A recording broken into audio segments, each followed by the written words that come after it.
Le don. Un homme riche dit alors : « Parle-nous du don. » Il répondit : « Vous donnez peu quand vous donnez vos biens. C'est en donnant de vous-même que vous donnez vraiment. Car que sont vos biens, sinon des choses que vous gardez et protégez de peur d'en avoir besoin demain ? Or, à quoi serviront demain les os enterrés n'importe où dans le sable par le chien trop prudent, tandis que celui-ci suit les pèlerins vers la ville sainte ?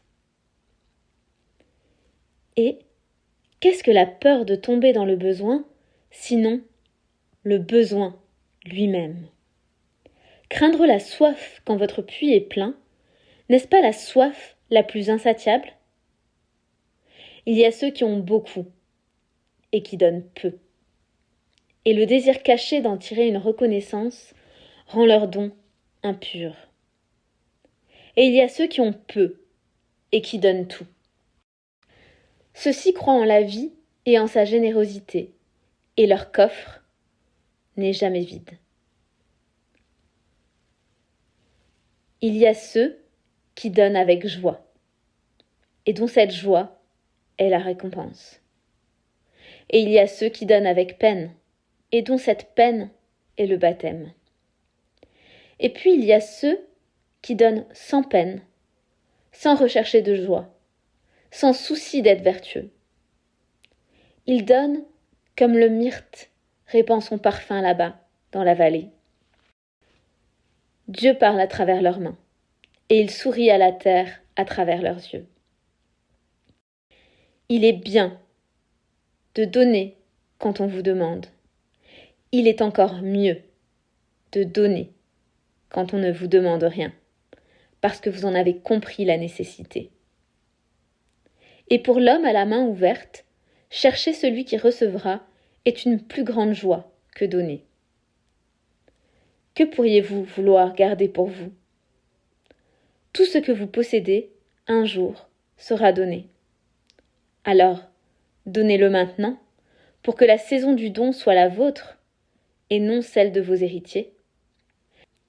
Vous dites souvent : je voudrais donner, mais seulement à ceux qui le méritent.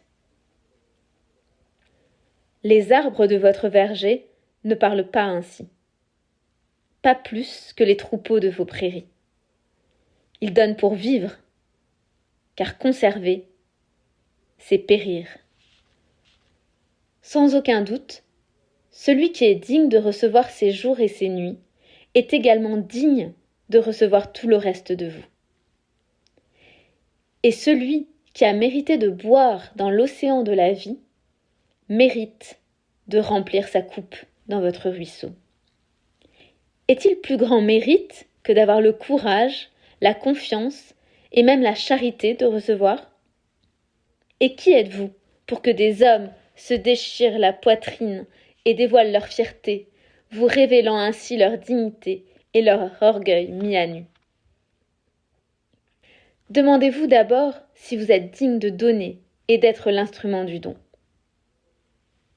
En vérité, c'est la vie qui donne à la vie. Et vous, qui vous estimez généreux, vous n'êtes qu'un témoin. Vous qui recevez, et c'est votre cas à tous, n'assumez pas le poids de la gratitude, afin de ne pas vous imposer un joug à vous-même comme à celui qui vous a donné. Élevez-vous plutôt avec lui, en utilisant ses dons comme des ailes, car trop vous soucier de votre dette reviendrait à douter de sa générosité, dont la terre prodigue est la mère et Dieu le Père.